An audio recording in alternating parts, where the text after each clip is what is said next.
What I'm going to show you how to do is how to work with both the boiling point elevation formula and the freezing point depression formula. Essentially what it's saying is, what will be the new boiling point of water if you add something to it? I have the number of dissociated ions in here, and this is something that you want to make sure you include. The book does not include this in the formula, but this, you want to multiply this constant of 0.512, that's just a constant, times molality. Remember, molality is going to be the number of moles of solute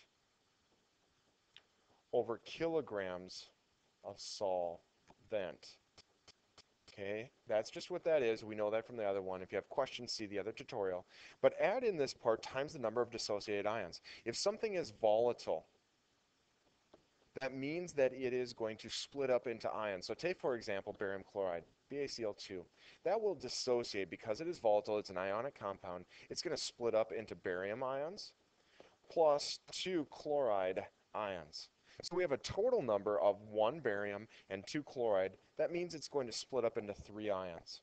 We're going to multiply 3 times the molality times your 0.512 to get my new boiling point. So just be careful of that. If something is non-volatile,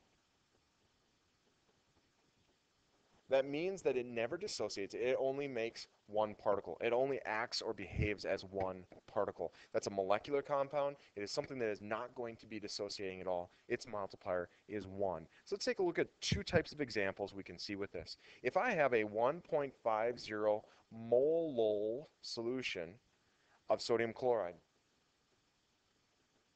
I want to know what my new boiling point is, or my temperature of boiling. I want to know what that is. Okay. Well, what does this mean? This means that I have 1.50 moles of sodium chloride per kilogram of water. Okay. I might not have a kilogram. I might have half a kilogram or whatever. I need to determine my molality. But in this problem, I'm just putting that in. I'm solving for what my change in boiling temperature is. So I plug in my constant 0.512. My molality was actually given in this problem, so I multiplied by 1.50.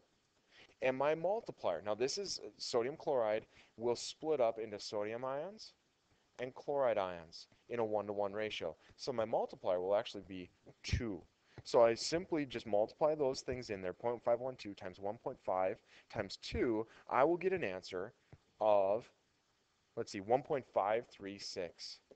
This does not mean that my water will now boil at 1.56 degrees Celsius. It means that it will boil at 1.536 degrees higher than regular water. So I need to add that to the regular boiling point of regular old water, and so I get a new boiling point of 101.536 degrees Celsius. That's my new boiling point.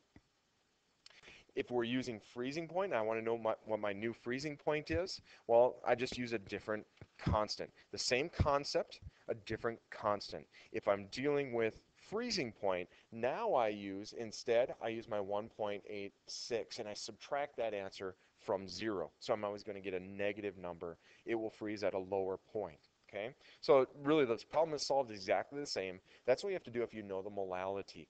I'm solving for my new boiling or freezing point. Okay? Now, what happens if I know what that is? Because most often, I mean, the real application is saying, I have this substance I put in there. It now boils at a different temperature. So if I have 7.50 grams of a non-volatile, we'll call it, non-volatile compound, okay? Um, it's going to, I have it in 22.60 grams of water. All right. That water will boil, and it boils at, let's see, 100.78 degrees Celsius. Okay. I want to know what the substance is. What is molar mass? Remember, molar mass is going to be a label of grams per mole. Okay? I want to know what the molar mass of this thing is. Why? Because that's its fingerprint. That's how I know what the substance is. Okay? Don't forget, there's a lot of steps to this problem, but really just plug in what we know. We know that the boiling point is now 0.78 degrees Celsius above what normal is. So that's my change in temperature. I'm just using this formula, 0.78. My boiling constant is 0.512. I do not know my molality. I'm going to just call that X. But because it is non-volatile, I know that it is acting as one thing. We said that a non-volatile substance acts as one particle. Okay? So it's times 1. Now this X represents molality. Okay?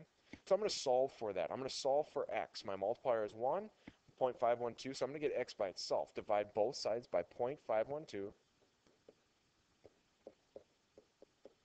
X equals, in this case, and I've worked the problem out, X will equal 1.52.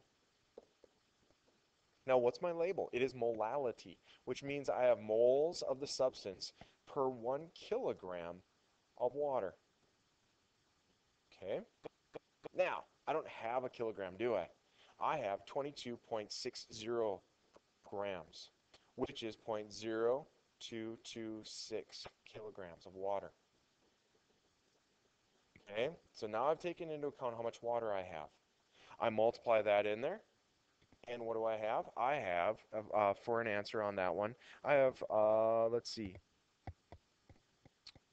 trying to find my answer there, 0.00458 moles. One more step.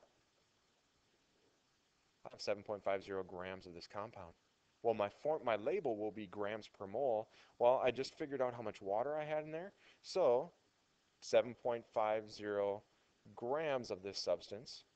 Divide 7.50 by 0.005 or 458. I end up with an answer of 218 grams per mole. There's my molar mass. I can use that. I can look on my tables and I can see, okay, what is a substance, a non-volatile substance that would have a formula mass of 218 grams per mole. That's how you solve the problems. You can do the same thing for freezing point. Just make sure that you are using instead 1.86 for my multiplier. But that's it. That's all you have to do. Good luck.